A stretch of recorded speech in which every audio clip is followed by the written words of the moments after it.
Bienvenue sur InfoLive TV, voici l'actualité du lundi 17 mars.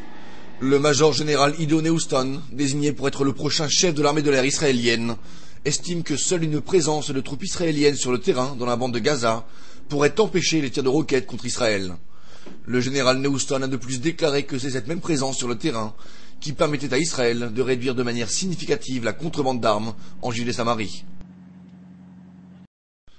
Quelques jours après la mort du chef du djihad islamique à Bethléem, Mohamed Shahada, tué dans un raid de l'armée israélienne, l'autorité palestinienne a annoncé à sa famille qu'elle reconstruira sa maison, détruite quelques jours avant sa mort. Ce geste de l'autorité palestinienne représente cependant un effort du président Mahmoud Abbas de contrer l'influence du Hezbollah et du Hamas dans la région, qui s'apprêtait à financer la reconstruction de la maison.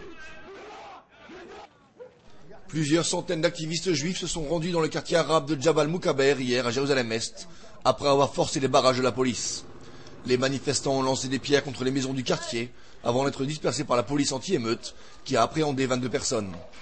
Les manifestants planifiaient de détruire la maison du terroriste Alaa Abu Daim, responsable de l'attentat contre la yeshiva de Jérusalem, dans lequel 8 jeunes étudiants avaient trouvé la mort. Le chef du Likoud, Benyamin Netanyahou, qui s'est exprimé hier lors d'une conférence de presse, a vigoureusement critiqué le gouvernement actuel et s'est défendu des accusations portées contre lui par la 10e chaîne de télévision israélienne. Accusé d'avoir dilapidé plus de 130 000 shekels lors d'un voyage à Londres en août 2006, le chef de l'opposition a déclaré que son voyage n'avait pas coûté un seul shekel aux contribuables israéliens et qu'il avait assuré lui-même ses frais de voyage. Enfin, économie, pour refermer ce journal, le gouverneur de la Banque d'Israël, Stanley Fischer, a déclaré hier qu'Israël s'abstiendrait de toute intervention dans le marché des devises étrangères, sauf en cas de crise majeure.